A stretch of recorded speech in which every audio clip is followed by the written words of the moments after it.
Good evening. Welcome, everybody. I've grown used to saying welcome home.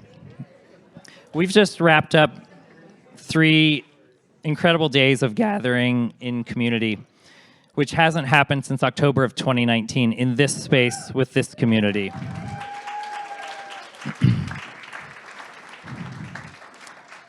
The last 3 days were amazing because of you. And it feels great that we can do this again safely.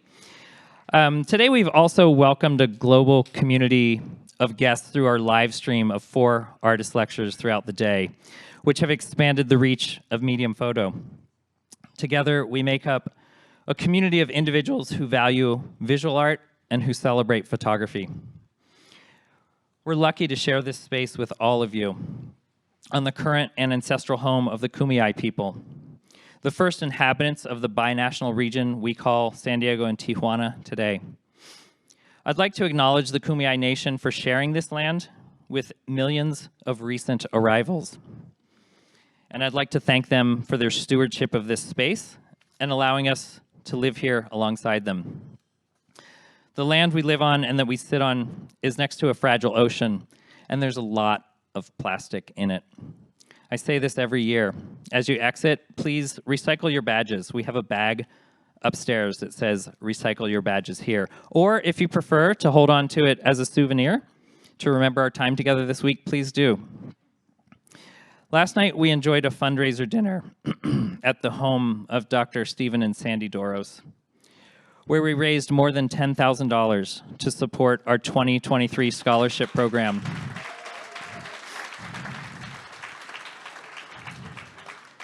These scholarships will be awarded to Black artists and artists living in Mexico's border states. For some organizations, raising $10,000 is all in a day's work. But for a small nonprofit like Medium, it's a remarkable milestone that the board and I are proud of. And I want to thank the Doroses for their decades of support to ensure the future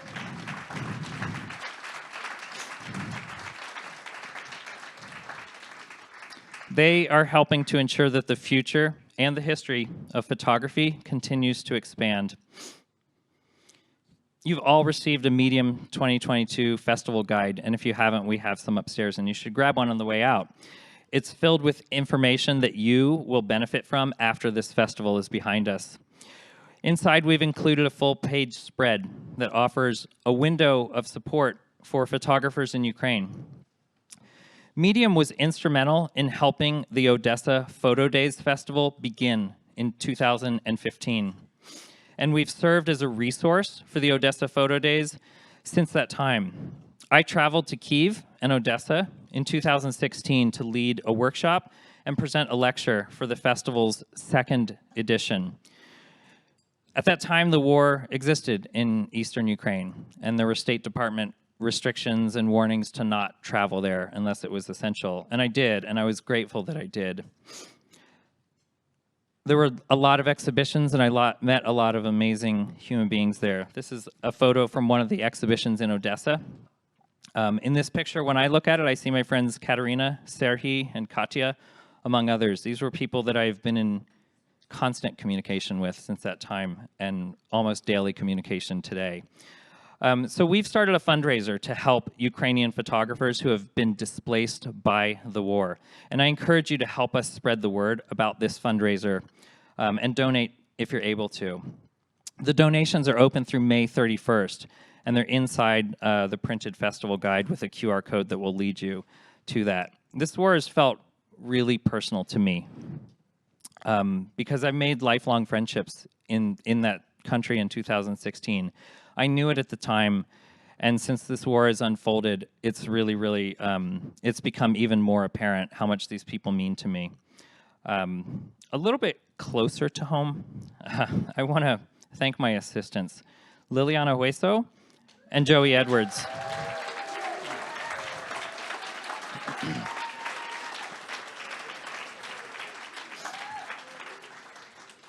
In addition, I want to thank the team of volunteers, and these volunteers span 10 years because this is our 10th year of the Medium Festival. and medium photo. Thank you.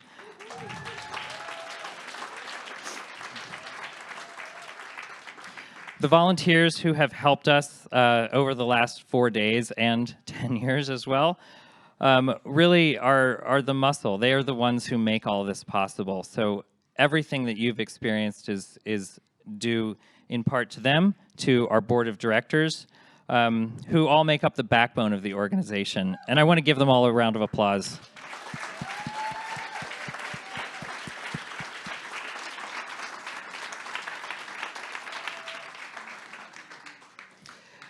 And I'd like to thank the San Diego Commission for Arts and Culture, who supports cultural events like Medium throughout the city of San Diego.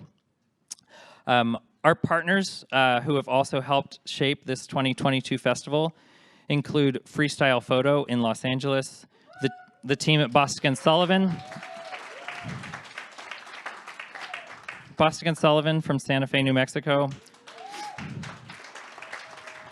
Hahnemühle, Legion Paper, and Epson America.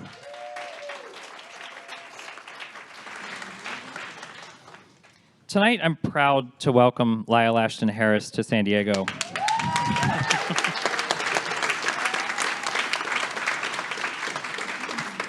It's a lot of applause. Thank you all. Working our way through the last few years has opened up new experiences in wider communities. And in the case of Lyle and myself, this extended time has allowed us to develop what is probably my deepest connection with a keynote lecturer. There were 9 before him, and they were all amazing people. I mean, from Dwayne Michaels to Kathy Opie, and the list is long and beautiful. But I want to thank Lyle for that connection. It's really meant a lot to me.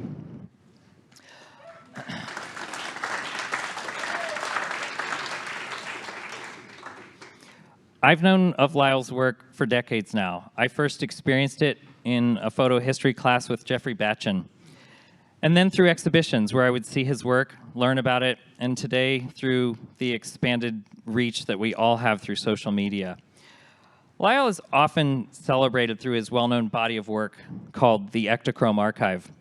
This was produced between 1988 and 2002, and it documented a multiplicity of identities within the Black community, including notable Black intellectuals such as Bell Hooks, Carrie Mae Weems, Glenn Ligon, and others.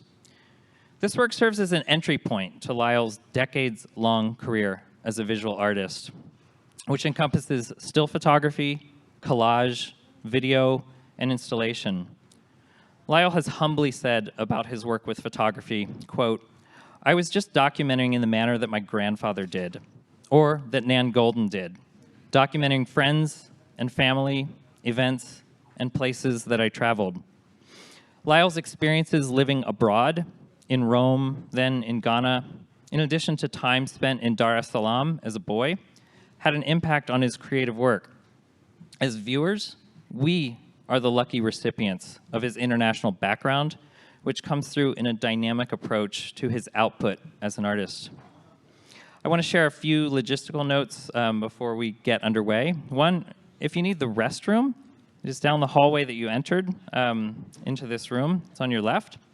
And also, if you'd please take a moment now to silence your phone or your tablet or any other electronic device that makes pecks or dots or noises, it would allow us to enjoy uninterrupted time with Lyle this evening. After the lecture tonight, we'll have a brief Q&A with the audience, followed by a book signing of Lyle's 2017 Aperture monograph, "Today, I Shall Judge Nothing That Occurs." Before I hand the stage over to Lyle, we're proud to welcome San Diego's Poet Laureate, Ron Salisbury. Ron will share 2 poems that celebrate our love for the medium of photography. So once again, welcome home, and thank you for sharing this evening with us.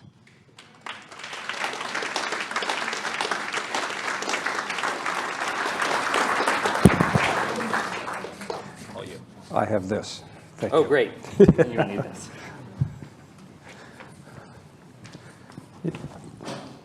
Well, I did have it. I'm sure this will fit somewhere. It's wonderful to be here, even if I can't quite see my notes, but that's okay. To be asked to join photographers is an interesting thing for a poet. They brought up two things here in the introduction that I wasn't expecting. One was the reference to the Kumeyaay. As Poet Laureate of San Diego, one of the things that I had to do, which is a horrible thing to ask a poet to do, is to write an ode to San Diego, which comes somewhere from the Grecian history as opposed to anything contemporary today. And I began to look at the history of San Diego, and I became very close to the Kumeyaay Nation. I became friends with the Barona tribe. And it was a wonderful experience. And so to see the connection that was mentioned here about their territory, which is so little known in San Diego, and it was part of that ode, and it just goes to my heart to see this now being displayed and being connected to medium that's here. The other thing, too, is the Arts and Culture Commission was my home. I mean, they supported me, too, so they support you, and in a sense, I'm part of it here, too. So, to be here and to thank Scott Davis and Joey Edwards, and I'm looking forward to hearing Lyle. I'm really excited about that, listening to the history. So, as a poetry teacher, I'm frequently asked to define poetry. You know, what is it for? And even more kind of troubling, I'm also asked frequently to be able to describe what is the difference between prose poetry and flash fiction. The reality is, many times there's no difference. But that's not a satisfying answer for many artists. Poets do not really want their poems to be called fiction. And fiction writers just refuse to have their work called a poem. So I've had to come up with a definition which actually applies to everybody that I've talked to here tonight. And I can't remember who actually gave me this reference, but the difference is that poetry is about a moment, and fiction is about a process.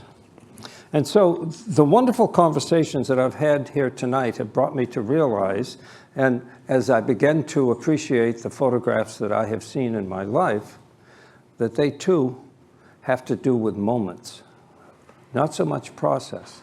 That there is this stunning part that if you write a good poem, that happens with a moment. And that's the same kind of thing that I feel that is the connection to photography that's with it. It's so refreshing to have that reinforced in talking to people today. And also the idea that graphics are now becoming a part of photography. And graphics is, of course, a big part of contemporary poetry today. I have two short poems for you tonight, and they do have to do with photography. The first is titled Snow's Corner Road, Orrington, Maine. That was the location of the country house that I grew up in. It was a house built by hand by my mother and my father. And this is about a photograph of my father. And I was not born yet, but I also know what the camera was because it was in the family, and it was a Brownie box, if you can remember that. Snow's Corner Road, Orrington, Maine. In 1937, he's leaning against the hood, baggy work pants, rough boots, and no shirt, no undershirt. Wiry, left hand on the hood ornament, right hand holds the cigarette, probably a Chesterfield. Who took this photo? Probably she did, squinting down into the box Brownie. My sister in a clothes basket at her feet. In 6 years, I'll be born. World War II raging outside the window of their small house in Maine. It's because of his back and kidneys he'll be here, not being killed in France or Belgium. I wasn't planned, unlike my sister. Maybe they already knew they weren't good at it. That too far complex story of a family.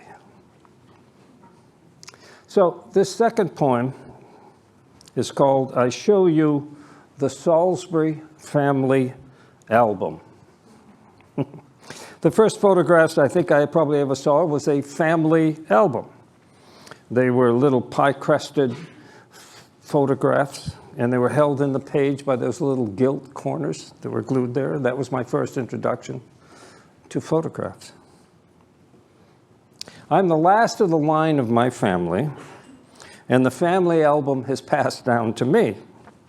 When I look through it, you know, I don't know more than 5% of the people that are in that thing. I don't know who these people are. But there's a horrible responsibility. The old adage says that you're never truly dead until the last person that knows you is dead. So I'm responsible for all of these people in this album who I don't even know. What happens to them when I'm finally gone? I show you the Salisbury family album. Everyone is dead but me. It's 5 inches thick, black paper, soft pages, filled with photos gripped by little gilt corners. When it's me gone and you forget, they all are finally dead. Is it release into some oblivion, or is it bliss? I hear their cries, but can do nothing. Time is my enemy also. What is the sound of nothing and the taste of abundant stillness? Thank you all for this.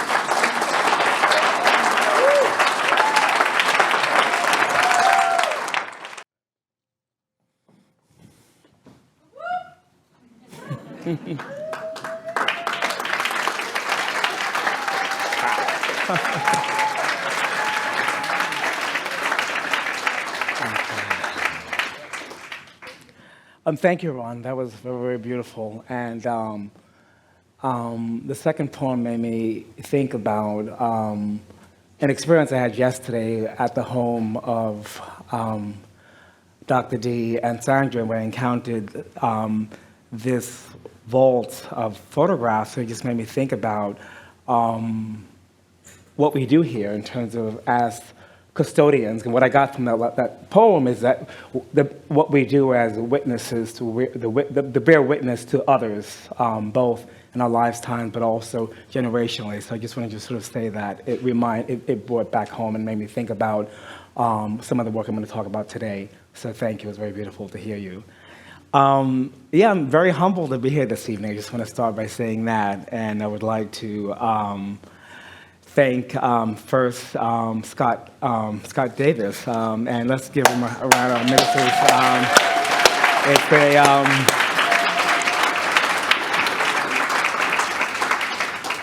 your deep, abiding grace and intelligence and warmth. I was looking back at in preparation for this evening, actually a few minutes ago, thinking when we actually spoke initially when you reached out, and it was at an auspicious day, because it was the day that I received the letter that I was going to be on sabbatical. So it was May 27th to 21, and just to think about the arc of us getting to know each other, and here we are. And so I want to acknowledge that, and also for Dr. D and Sandra for your warmth and your generosity, and also as I share just the capacity to hold and to the depth of your collecting, and also it touched me something, not the collecting, but the custodian of the legacies. I want to thank the board and the staff, including Joey and Liliana, for your gracious welcoming and also the amazing energy. I mean, this is infectious. I mean, this is, I should just say that, yeah, what do I want to say? I want to say that I'm grateful to be here. I also want to thank my dear friend Leslie, my editor and comrades at arms, and who was my editor on the Ectochrome Archive book, which you've seen or you'll be signing up after this. Yeah, so I was trying to recall when was the last time I was here in San Diego. My brother was a tenured professor at UCSD about 2 decades ago, and he left. He's to come back he decided to be in the East Coast. And I can't remember the last time I was here. I think it might have been a talk at the museum, most likely. But it has been at least 2 decades, I should say. And no, I remember one semester I was doing that adjunct. I think I might have been teaching CalArts, UCSD, and New York one semester. So, I mean, just reflecting on that now, I mean, how was that even possible? But yeah, so yeah, I also want to just sort of say that this talk or what I'm about to share is not live stream. After doing numerous events during COVID from Germantown, where I've been living the last few years, it was absolutely essential to be in the flesh. And maybe it's a copping out because maybe I don't know what the hell I'm going to talk about, but I figure. But it's just the idea of like wanting to be present, in the flesh. And there's something, not only being here, but there's an infectiousness and just the warmth and the energy. So I just want to acknowledge that and to see, so I want to say that. And I also would like to thank the students I met with earlier. As I mentioned, I'm on sabbatical. So we had an hour session together, and it made me realize, why I do what I do, just having that type of connection, with other students, and just having been on the receiving end of pedagogy to be able to, that transmission. So I'm grateful that we went where we did together in that hour, and that is the magic. So I just want to just sort of say that, and so thank you, Scott, for encouraging me to have that as well. Yes, so today, what are we going to do? I should just say that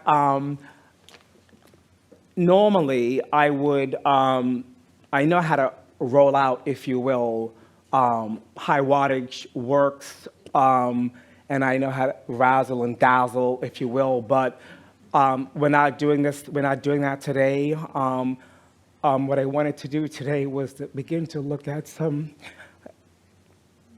another take on the archive, As Scott mentioned, in 2015, I rediscovered an archive of mine that became known as the Ectochrome Archive, and I'll just go through a couple of these very quickly.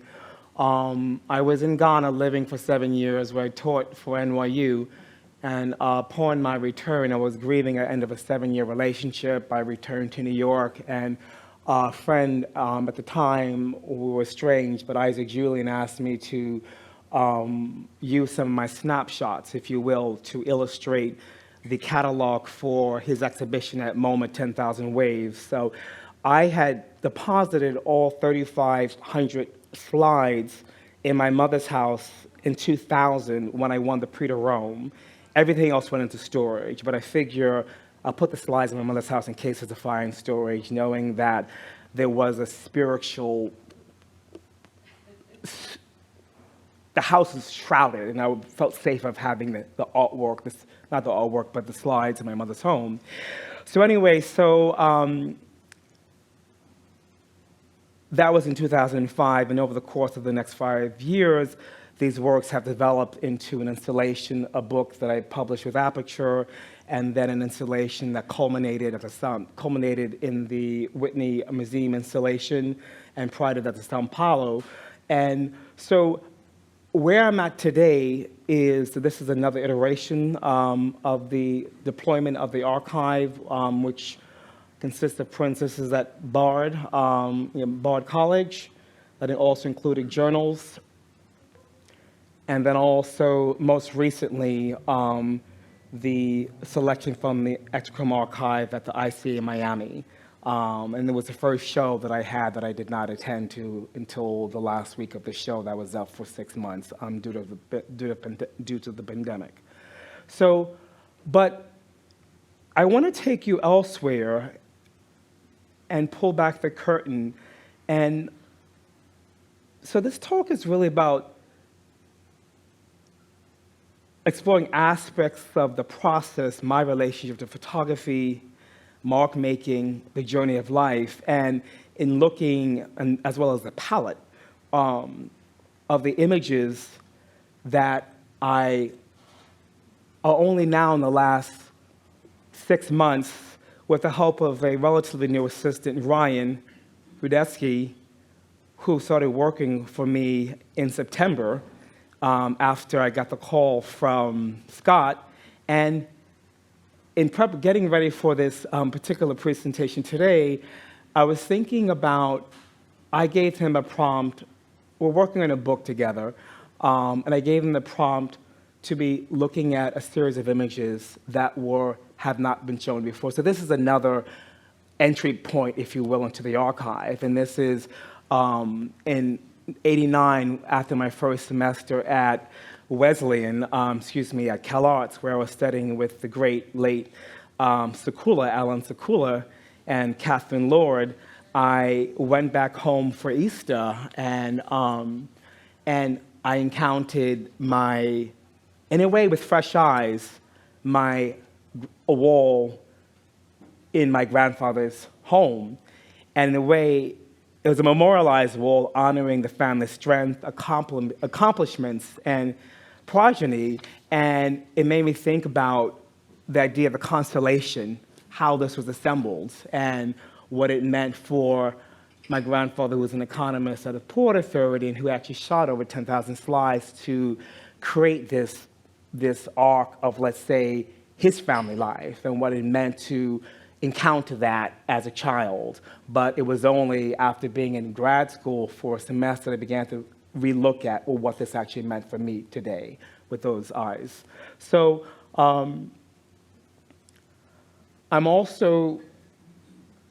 this is another pair of photographs that I recently rediscovered of my father, Thomas. And I was curious about this dip back into the archive is that its relationship to photography and to the death and the unfinished business of mourning and grieving. And I'm thinking about all of these photographs from the late 60s. My parents were married in 62 and I was born in 65, that after many years of committing patricide, if you will, through the absent father, the fact that, and having made this work that, probably familiar with that, was in the Guggenheim's collection, what does it mean for me to go back to the archive and to be thinking about these early portraits of my father at this particular time? So I have a few questions that, and since there's a lot of students in the room, and I think in terms of transparency, I also want to get a couple questions or comments, if you will, that my assistant has proposed. And I think this conversation or dialogue or exchange we're having is less about answers, but it's about questions that I actually have that I'm beginning to think about as I begin to look at this next dip into the archive. Ryan, observations about the materials I have selected. The work is unquestionably interested in eroticism, sex, love, and more broadly, social relationships. How would you describe the relationship between photography and eroticism, sex, love, and more broadly, social relationships, networks? There is a certain compulsion, obsessive quality, or methodology in the work, such as photographs of meals, a night with a partner. Where does that approach come from? What compels you to make a photograph? What purpose does a photograph serve in that regard? Do you find yourself often returning to a certain subject or place? Are there any instances in which you feel tension towards, with photography, the photograph?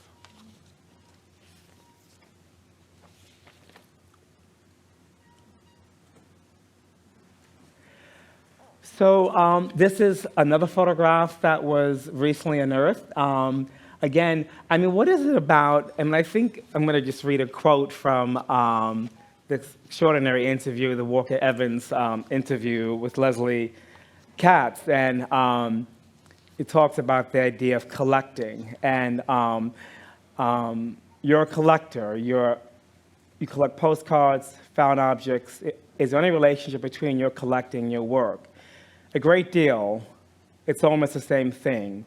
A collector becomes excessively conscious of a certain type of object, falls in love with it, then pursues it. I noticed that in my work, for a certain time, I'm interested in nothing but a certain type of face or type of person. You start selecting people with the camera. It's compulsive, and you can hardly stop. I think all artists are collectors of images. So it's interesting for me because what does it mean not only to collect, but also to hoard? And what does it mean to somehow to gather?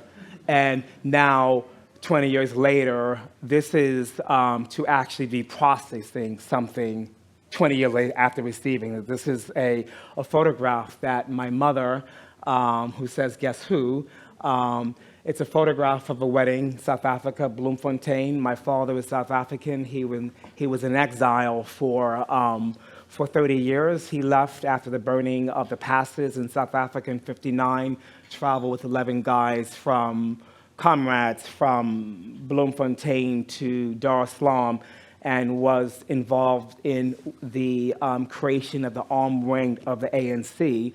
And so my mother, after the release of Mandela, my mother returned to South Africa after retiring, and this is a correspondence from her to me, and this is a South African wedding taking place in Bloemfontein. But Post-its have it's just curious to me because Post-its have a way of reappearing and appearing in my work, and just to think about this mark making, this gesture, which is familiar, but I only made the connection in terms of after seeing this right here.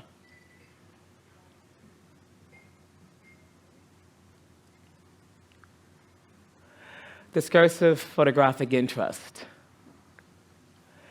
I think this is during my first semester in grad school. I remember it wasn't Alan Sekula, but it was a colleague who dropped in a cigarette ash. I mean, one thing I should just say, I love this festival because, my training for the last 2 years of grad school was all about post-studio. I mean, it was definitely in the school of Sekula, anti-aesthetics. It was way beyond the fine print, and it was something about, I remember being there my first semester and sharing my work from Wesleyan, which are a series of that have gone on to be very much in the world, but at that time having a professor, I think it was an accident, but while smoking, drop an ash on the print, and I realized that this was a space. It was interesting that it brought about the idea of the discursiveness in terms of bringing in language in relationship to photography.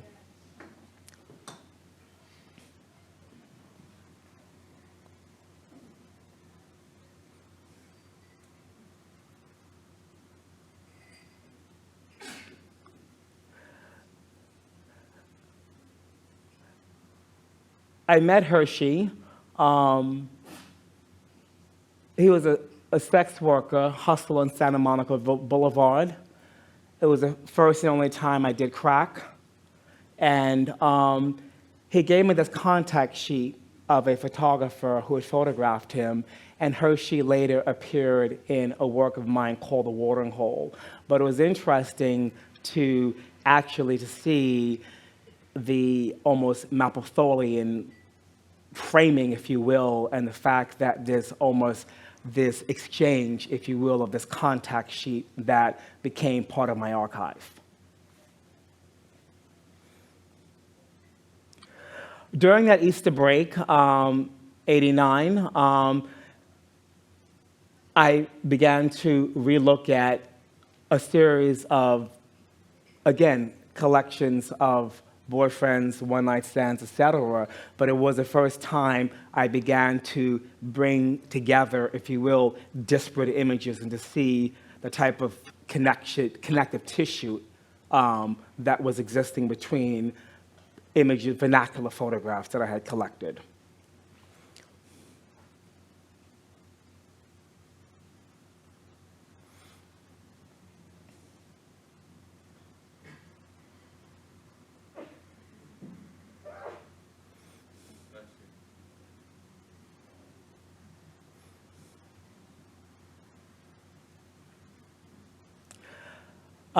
Someone yesterday, or today actually, over cocktails, was talking about SPE, Chicago SPE 94.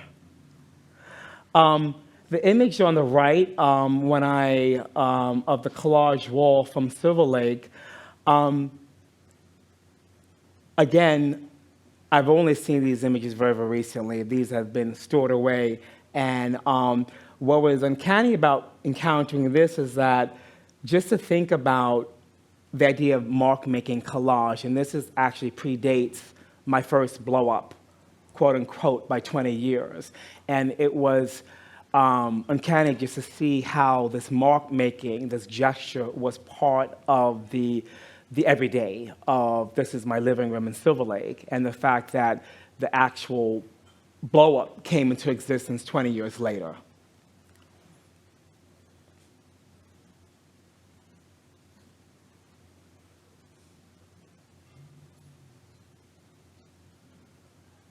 I'm going to go through these and then go back. The next few images detail the various studios over the year. The 526, a current studio in New York City, soon after returning from Rome.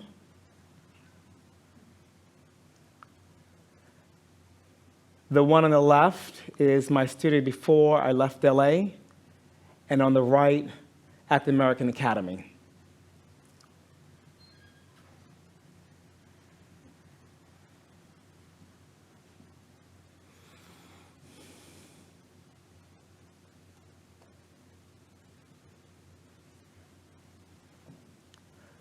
Desire, feeling.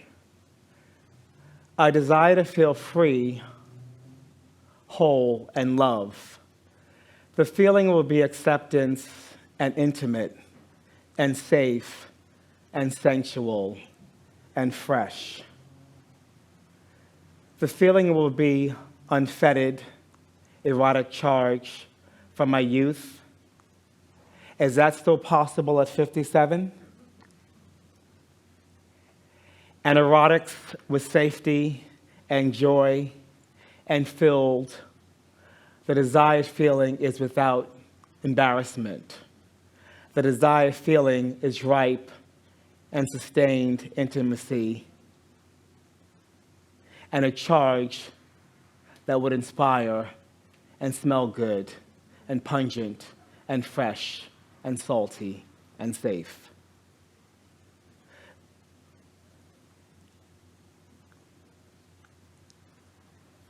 So I was also curious looking at these journals in terms of not only journals, but also notations that were done while in grad school. On the left, there's Sakula, Things to Read, Mike Davis, in New Left Review. So it was interesting just to see how the journals map out just in terms of the notation or the citation, in terms of being in school, what it means to somehow take notes, and how that's radically different from how we process, information today. I did spell Carrie Mae Weems' name wrong, as you can see. Look up Carrie Mae Williams.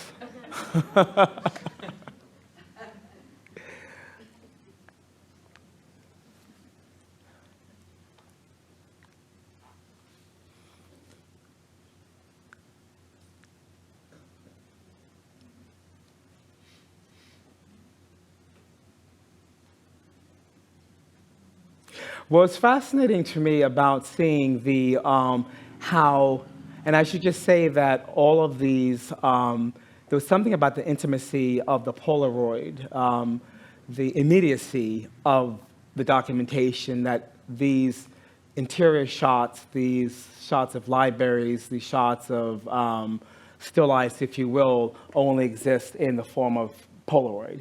And the one on the left from the mid-90s was an apartment in Koreatown that I shared with my former partner, soulmate Tommy Gear. And the one on the right is the childhood home that I had returned to get sober. And I'm just interested in terms of the passage of time, also how the one on the left, I mean, the Polaroid film, the bottles of Chinese herbs, of antiviral herbs, Chinese herbs that have been taken. I've been living with HIV for 35 years, and I only started taking Western medication, quote unquote, in the last 10 years. But for me, and without the labeling, that the bottles themselves take me back to the moment in '89 when being diagnosed, when my partner at the time saw in a small gay rag that there's a Chinese doctor who's doing experimental research with Chinese herbs versus the doctor who was suggesting AZT. So although that is not illustrated, it's embedded within the image and the memory of the photograph itself, and it constitutes that.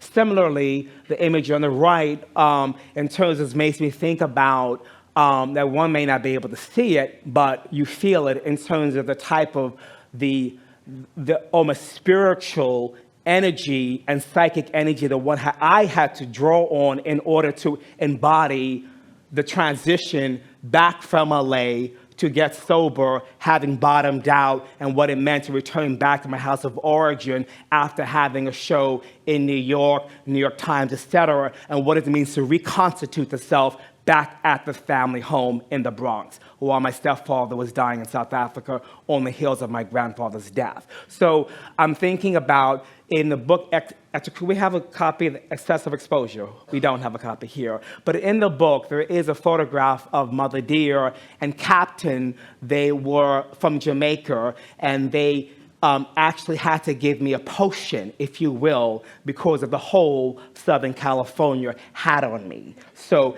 in a way, the photograph on the right, in terms of libations, in terms of the incense, the candles, to be able to spiritually ground myself in my body in New York and to reconstitute myself out of that. I remember when Oakley, the great late Oakley and Razor, came up and said to me, it's time for me to rejoin the metropolis. But that was the invitation to come back into the world, but it was the spiritual sustenance that the photograph for me evokes in the Polaroid spectrofilm.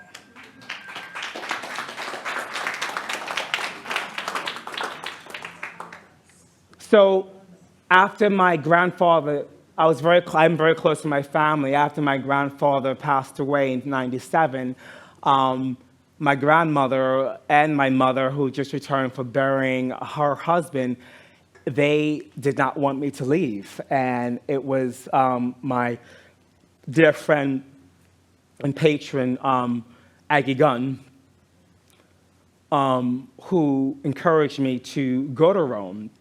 So these photographs, for me, in a way, mark another chapter in the life of the journey, if you will, that ushered in, let's say, Ghana, ushered in Italy, etc. So I just wanted to share these two with you right here.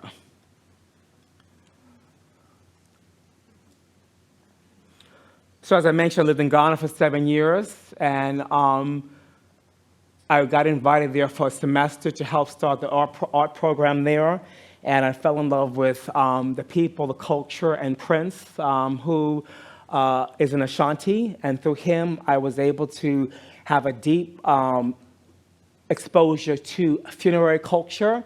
I should just say, when I arrived there in Ghana, clearly I was an academic, but it was through meeting my dear friend Sanamo Kujeto, who, because I was having a bit of adjustment, if you will, first when I got there.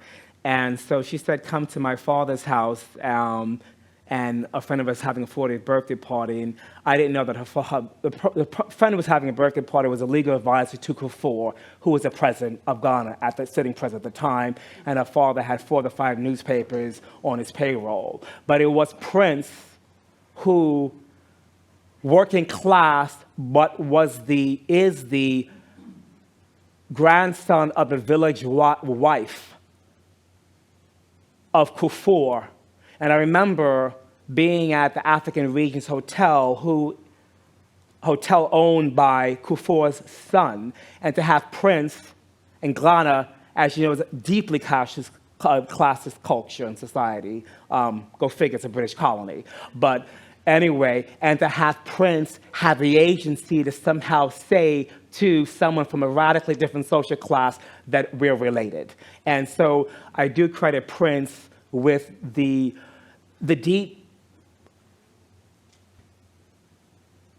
connection to the funerary, to understand a different modality around death and mourning, very different from how we are in the West in terms of the idea we almost have sort of a negative reading of, let's say, death, that within the arc of the funerary culture, that there is the idea of Thanksgiving. And in fact, African-American funerary practices are more akin to the Khan, the fact that within the death ritual, that there is transcendence as well. So I was I'm deeply respectful for him that he was able to introduce me to that.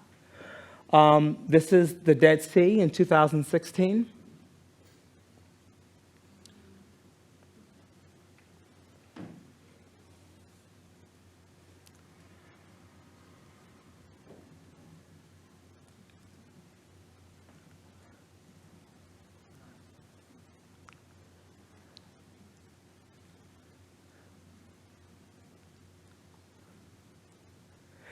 So another entry into the archive during this last year, during the pandemic, is looking at images.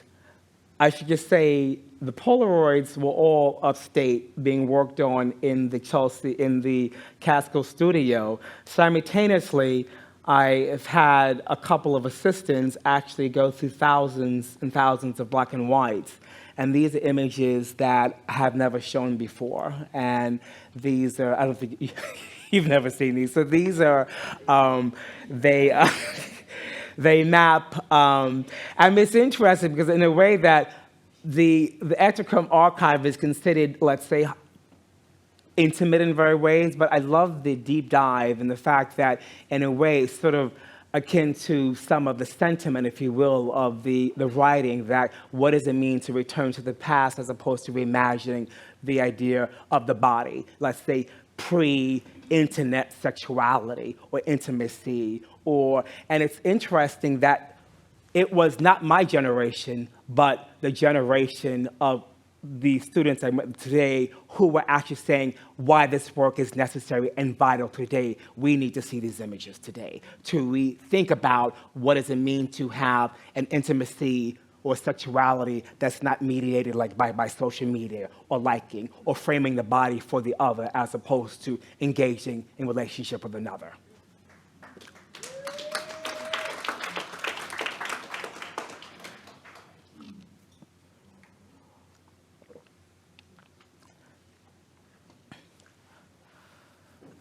And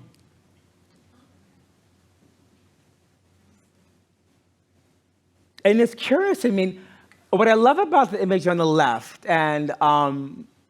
is that this is at the Whitney ISP program. And for those of you who do not know, it's a very important program, a post-studio, highly academic program led by Ron Clark, the legendary Ron Clark, and the likes of Mary Kelly, Video Conchi, the late Video Conchi, and many others. And it was an important period for me in terms of after the leaving Cal Arts, the ending of a relationship, and then moving to New York and doing this program. But what's curious about the document is that although the watering hole, which I'm sure many of you are familiar with, that's in the MoMA's collection, dated 1996, that the image on the left, which the upper right, his common blood and my here, is actually, and the image to the right of, excuse me, the image on the right of that are actually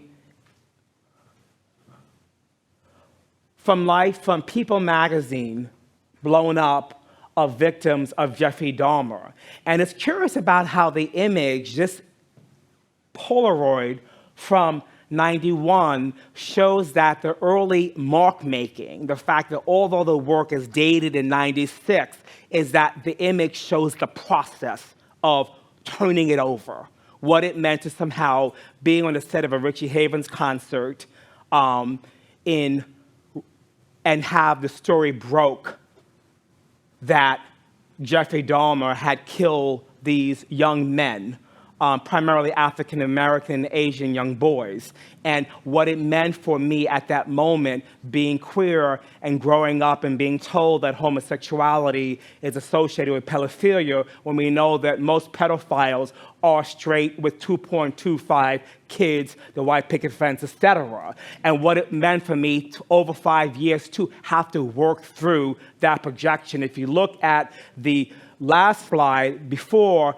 with the Alan Sekula reference, it was a book by Sandra Gilman, Difference and Pathology. So it's a way of working through and showing what goes into the process of distilling images down, distilling the thought process of going from being in LA, hearing about that at a Regis Hazen conference, bringing the materials back to New York, back to LA, and then finally, boom, getting the wood backdrop.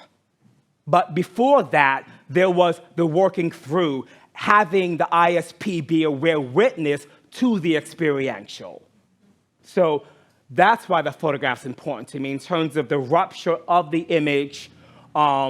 There's also, pathologize it. I didn't know I had this photograph. And as you know, the great Sonia Boyce just won the Golden Lion Award in Venice.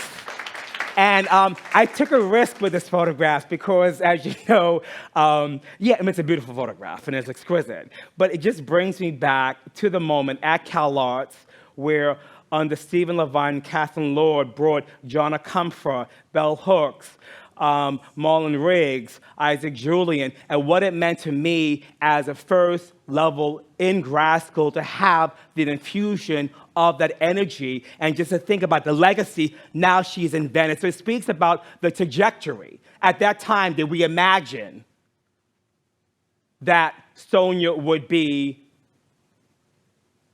appointed to represent England? I mean, I think it's important to really to move beyond the amnesia of what that took to arrive at this particular moment. So, but this is Sonia Boyce with a camera.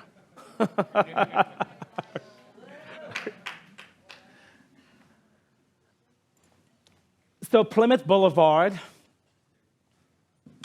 and my dear Tommy, I remember there were, someone didn't like me in the neighborhood and they were throwing rotten eggs in the window.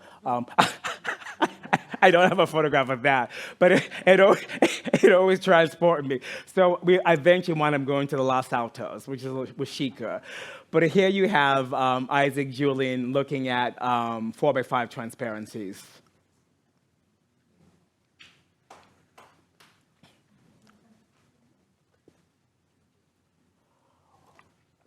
And then we are longing to recover the sight of ourselves, stripped of mask others have made us wear. Sometimes our hands are tied, sometimes we're held back, bell hooks, and then again, sometimes we're holding ourselves. I want you to face me, to see me wear no mask, to look naked upon me, to look upon me naked and without shame.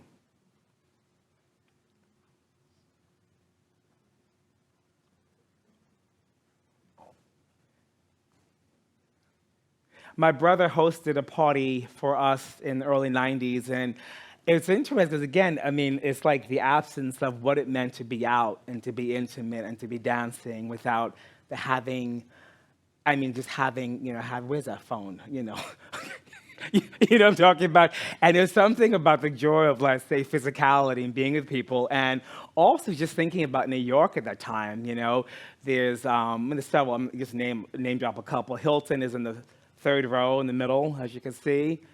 And this is a former restaurant. I love this one right here.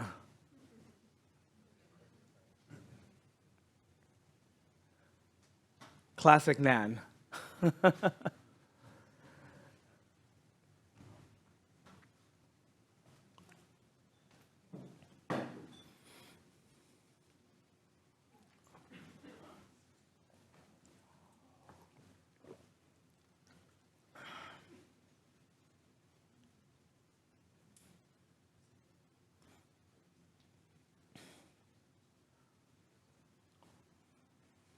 And then we got to end soon.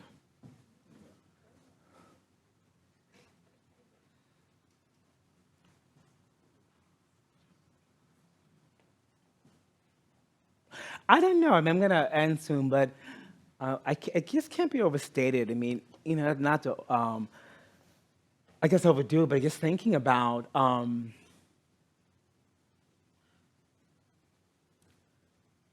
don't know, just something about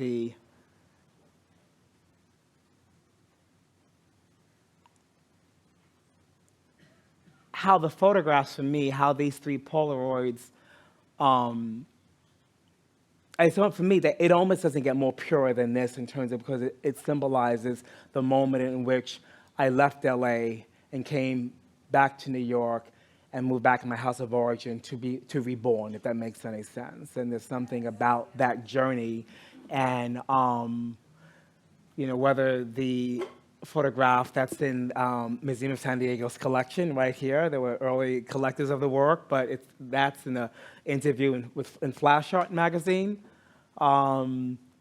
There's the remnants of the watering hole show. So it's almost like that it's almost like the behind the scenes after the party is over, and just like the fact that we're living with the residue, if you will. The St. Kitts flag, my father was Kittitian. My grandparents, Joe Louis, Basquiat.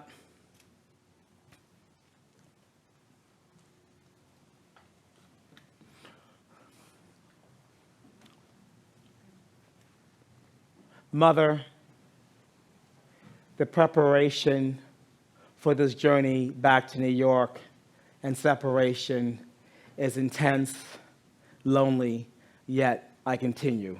Love, Lyle.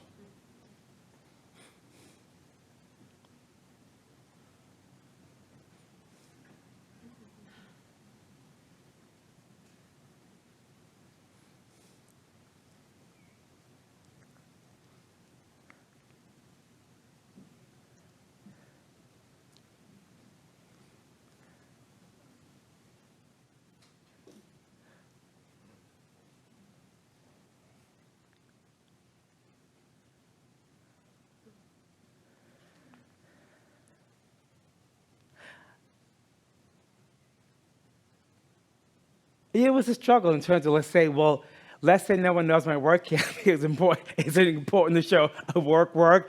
And so, but I thought this one was fitting. This is the recent shadow work. So it's exciting to somehow have not shown a lot of the work, but that is the work, if that makes any sense. So this is trophy piece.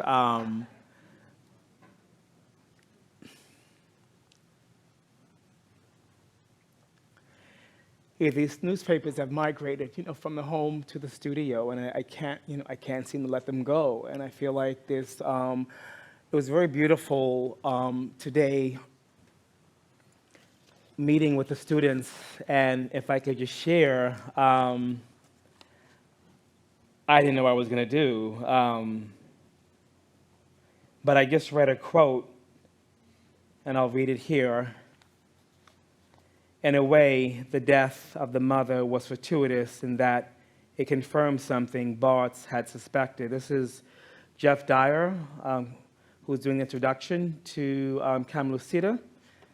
That his fascination with the medium, as he glibly admitted in a radio interview in early 1977, quote, probably has something to do with death. Perhaps it's an interest that is tinged with necrophilia. To be honest, a fascination with what has died, but is represented as wanting to be alive. By the end of the year, his tone has changed. Quote, if photography is to be discussed on a serious level, it must be described in relationship to death, end quote. He told another interviewer, it's true that a photograph is a witness, but a witness of something that is no more.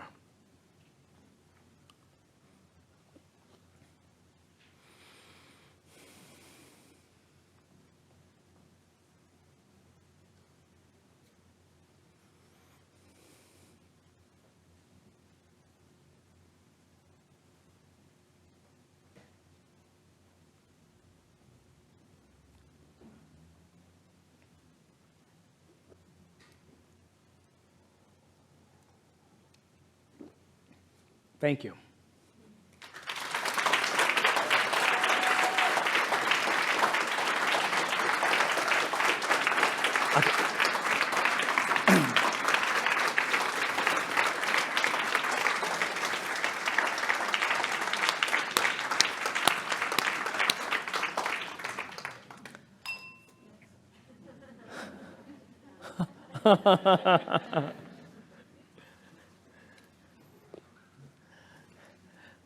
Any questions?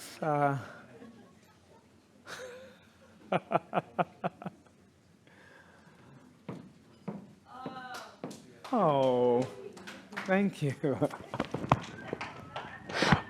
Thank you, Bill.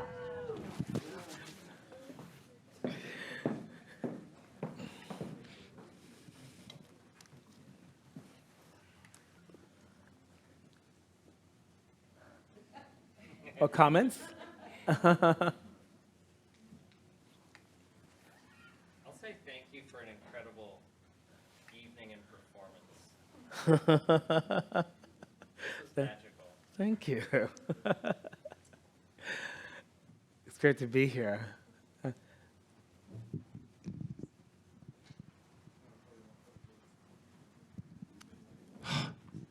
I read a book about the meaning of photography and the process.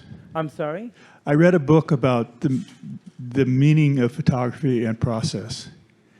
And one of the things that the author talked about was reviewing one's work over time to see the arc of it, which I think is what you've been talking about a lot. How do you see that arc for yourself?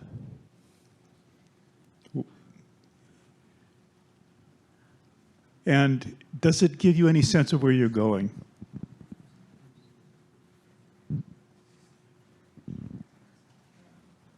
I appreciate the question. I think that's still unfolding, and that was the purpose of sharing what I share today, is to get closer to touch it, if that makes any sense. This was almost akin to the rediscovery of the Ectochrome Archive now several years ago, and seeing how that unfolds from having, let's say, 3,500 images and having a few assistants and interns, like cataloging I was sharing today. Unlike my grandfather, who shot over 10,000 Ectochrome slides, who each one was labeled, like Bethel AME, Mother's Day, 1947. That was not my cataloging. I had loose categories, you know. So when we were getting, that's where the Jeff Dye's book is extraordinary in terms of thinking about, in the history of photography, that how many beds have been photographed, or bookcases or street corners. And for me, in looking at scores of, let's say, images of beaches, I had to get down to the grain in terms of, well, I know Black Beach is different from Martha's Vineyard. I know in Martha's Vineyard, and they have clay cliffs. They don't have that here. So it was like, so I think similarly right now, what does it mean for me to look at that stuff and to go behind the scene and see, well, what is this? For example, the image I showed you from Silver Lake, what did it mean for me to actually embody before the collage, before the blow-up came into quote-unquote existence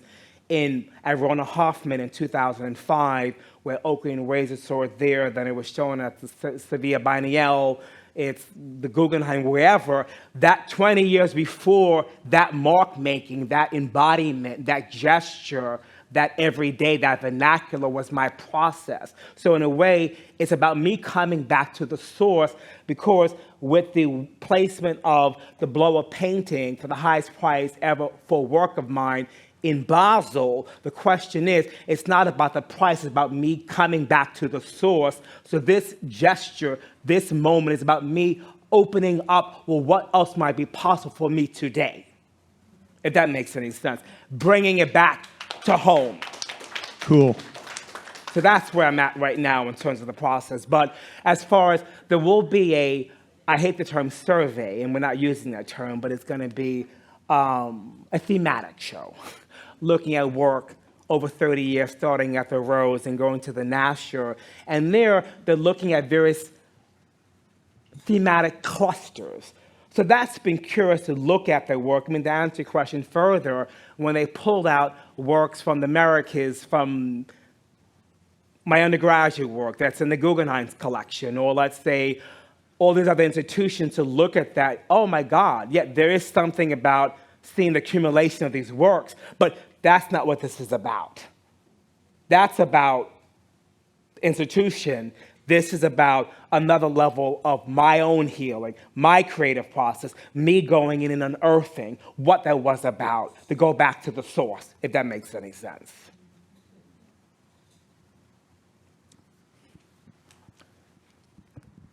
Thank you so much. Thank you so much. You might have just answered this question in the last part, but what is your process when you make a book? I'd love to hear about how you do that. How you work with the editors, how you decide, what to let go, how you decide what to include, like all the nitty-gritty of that. Okay.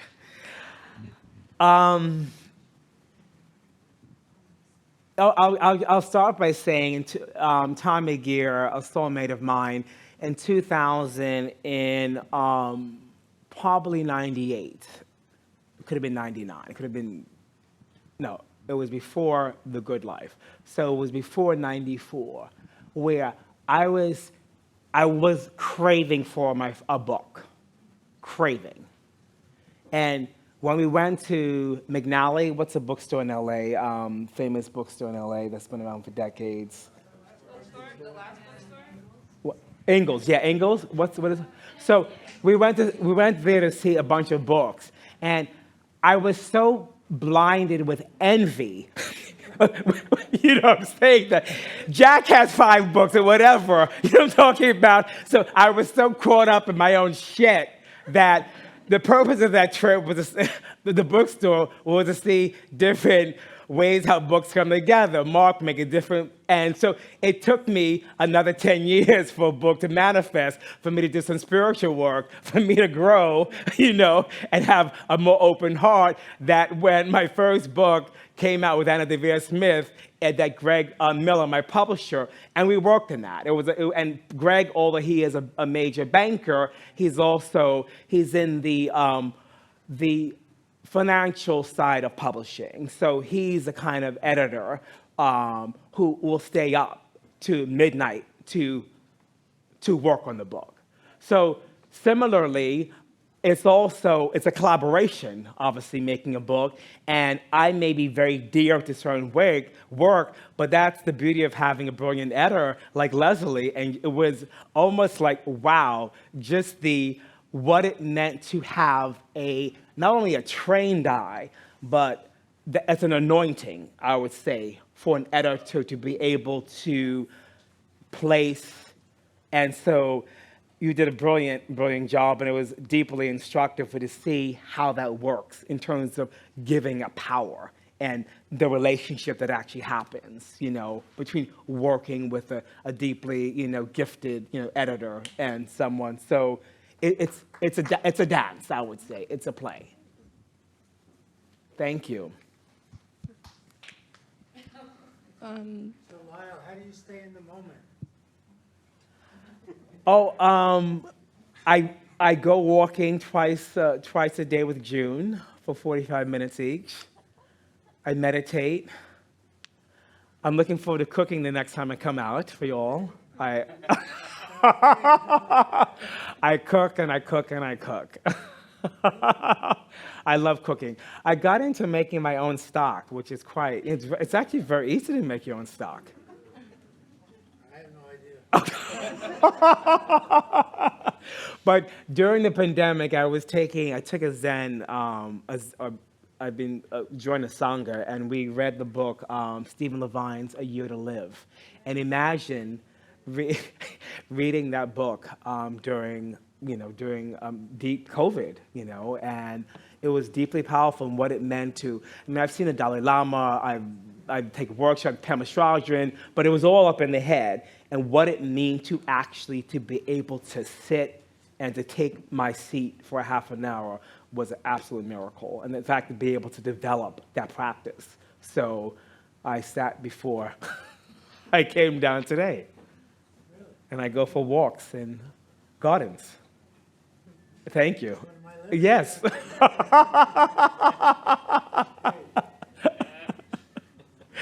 Great. So another question, please? Over here, I'm sorry. I have a bit of a question. Thank you, Lyle, for sharing this. It was amazing hearing the backstory behind so many of these images. And something that resonated with me was the idea of returning home and ideas of dislocation, relocation, quite literally, but also the dislocation and relocation of the self. And so much of this is like emotionality embedded in that, and the journey of you being born and reborn again in these different manifestations of yourself. And I'm curious to know, when did you know to return back to the work? Because a lot of this is the unearthing of your archive and looking at it in different ways and your journey. But how did you know when it was time to return home back to the archive, so to speak? That's a brilliant question. As I mentioned, with the first return with the Ectochrome Archive, that was prompted by Isaac Julian. And then I showed I went up to Yale to give a lecture in my first. I've been a core critic there for many years in the sculpture department, but I got invited by the photo department for the first time. And I went up there to do a formal lecture, and I was showing, works of mine over the years. And I said, I'm going to just end with 50 images from the Ectochrome Archive. And I showed 50 slides, and thinking that they were going to be made into collages. And the students who were looking at them, grad students, several of them had not, if they were born, they were infants when those works were made. And it was extraordinary, their deep perception, the fact that they did not know who X, Y, and Z was, but their ability to be able to recognize the freshness in the work. So I was able to see it through their eyes. And several months later, on the occasion, Carrie Mae Weems invited me to a two-day festival, if you will, celebration on the occasion of her, the show that Jenny Blessing did of her work, retrospective at the Guggenheim. I showed 200 of them with a soundtrack, and those were edited and unfolded in a narrative. And unlike Yale, where the students were not familiar or did not know or had not met in person, of course, that it almost functioned as a memento mori in the fact that people were transported back to a particular period. I remember the great Elizabeth Alexander, the poet laureate for Obama's first inauguration.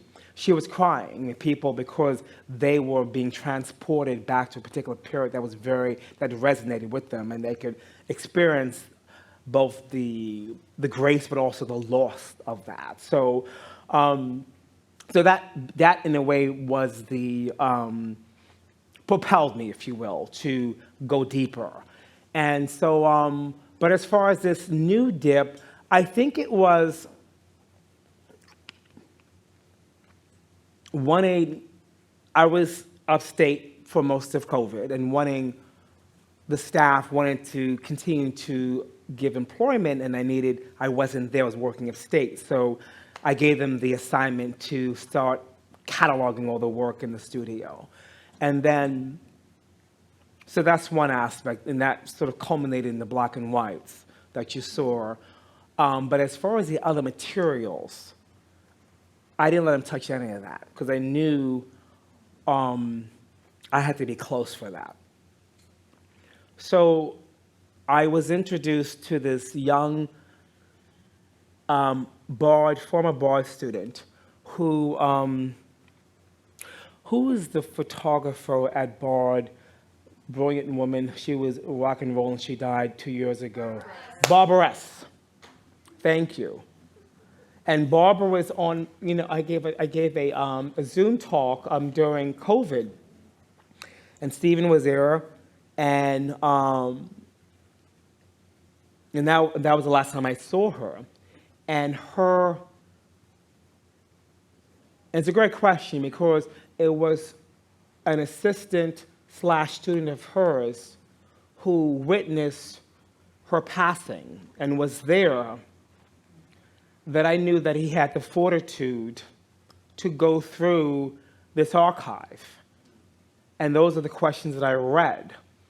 And so, I mean, it doesn't happen often where you find someone, and sometimes it transcends, age or nationality or identity. And Ryan's, this is not in the city. This is 12 minutes from the house.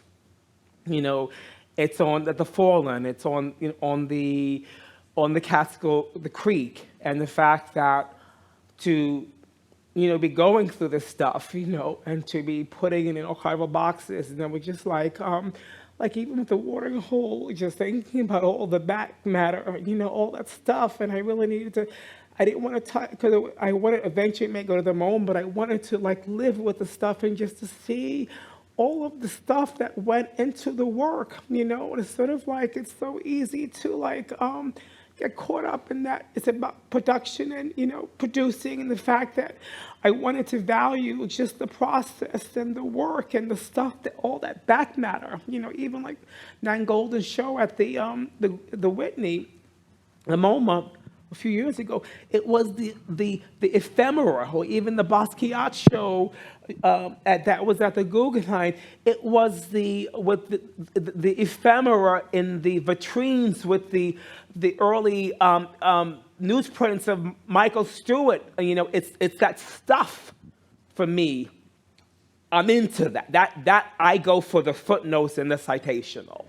That's where I read. That's where you find me. Over here.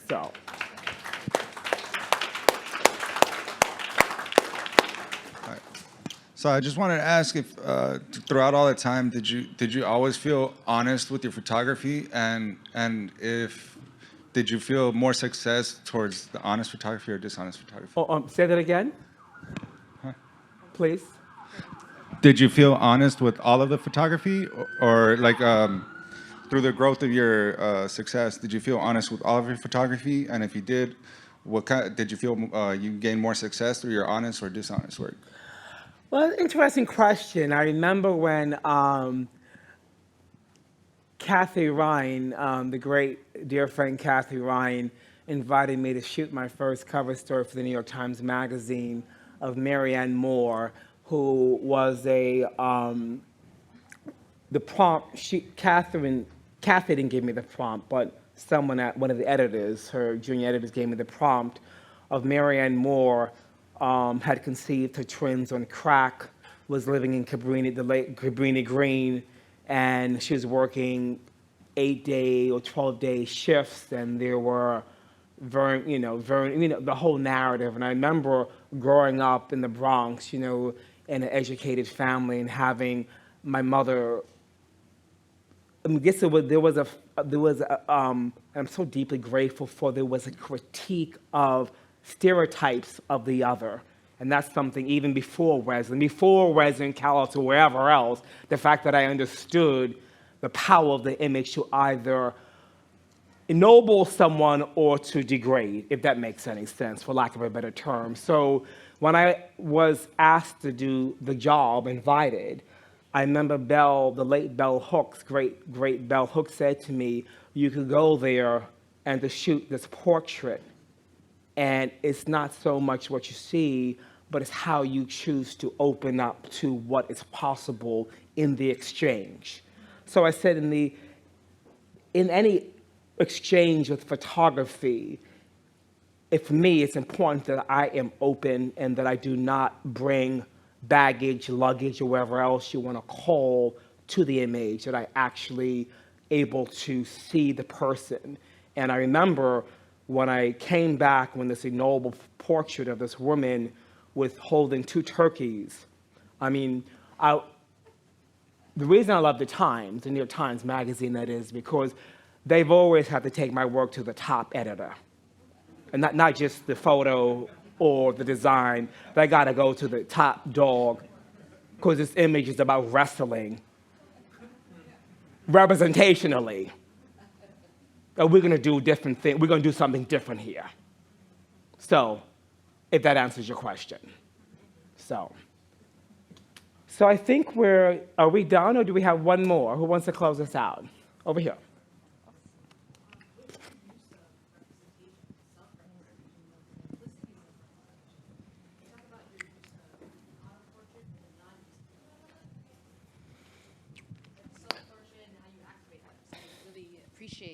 How you have your subjects that you exchange and communicate with, and it's not required within the auto portrait, but it's still present. So I just want to talk about that use of representation and the duplicities of self in representation and how you extend that. I appreciate the question. I remember when the great late Essex Hemphill, when I was getting ready for the watering hole project, and I was having a lot of fear. I mean, I loved him, Unlike me bloated with my, working middle class background, he was giving you Philly realness. And he was like, get in your face like you get in other people's faces. So as he says, it's not so much about the self-portrait, but using the figure as the tool through which to deploy or which to explore certain issues, as Sydney says, as a canvas, if you will. So I would say, but it's curious that I did not deploy any of that. I mean, it's sprinkled, the pepper, if you will, but I am curious that a different trajectory was being explored. And what's curious about this is that this is the hallmark of part of my breath, if you will, which is radically different than, let's say, the work that might have been constructs. I mean, it's a different modality. It's doing 2 different things. But I'm curious in terms of how do you, if I could flip that question back on you, how do you see that in relationship to what you saw or experienced here?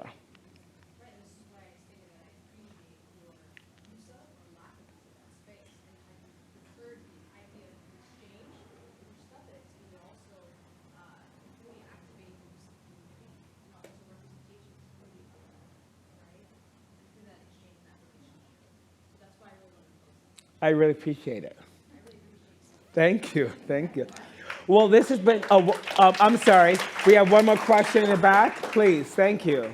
Hi, Lyle. Hi. This is actually an extended questions based on what Bailey, but Okay. I wanted to ask before Bailey. So Thank you so much for sharing this kind of work to us, especially for me, one of the other like POC people in this room. And I come from a different culture and really want to understand this work thoroughly more, but I'm just going to touch base on the specific photographs. And I want to ask you, why do you make the decision, or I'm curious to know your decision when you chose this photo to be an ending point for this talk? Because throughout the talk, right, I'm seeing the way how you're using collective imageries on your own, which is very sharp imageries that you take, images of your mom photograph, which is also really sharp, and then contact sheet that you gather from the group of your friends who are working with you. So it's almost like again, the representation, the collectiveness of the conversation and the matter that you want to activate that conversation. And then now, as you're moving forward, and now the ending of the talk, you show it this photograph, which is really not like, I'm not saying the technical element, but your decision of choosing it to be our focus and leading us to that pathway. So I just want to curious, knowing why you're choosing this. This one. This point, yeah. And then not because you have bifocal as we grow older. Yeah. Right? Yeah. It's interesting. It's also among the three photographs of Prince. One is out of focus. I like the accident. I like the fact that I love it. It's also the inkwell. It was funny. I have a funny story that my aunt Martha, who lives in the vineyard and who has a house there, and I sent her this photograph. Right? I said, "Is this the inkwell?" So it's not the inkwell. The inkwell, as you know, is famously where the historic Black community generationally has been in Martha's Vineyard. And so I said, "I think it is." She said, "No, it's not." And so she began to dissect the photograph. So I had my assistant actually go and look up the inkwell, and it turns out that it actually is, but it was actually, but you really can't see that because it's soft. But I don't know. I think it's about, similarly to this one, these right here. Just like, I don't know. It's just, I don't know. It transports me to a different place. It's something that I don't know. The inkwell is something very dear to me, as well as now Costa Rica. And there's something about the observational. There's something about, tell me your name again, please. Yeah. Bailey. Bailey. So Bailey is referencing the self-portraits. I know how to do the work of that type of gesture and to cause a rupture art historically for 30 years. I know how to do that. But parallel to that are other moments in the life, in the gesture, in the heart. And I wanted to somehow foreground that in this particular space so I can actually experience it through your eyes, if that makes any sense. So thank you.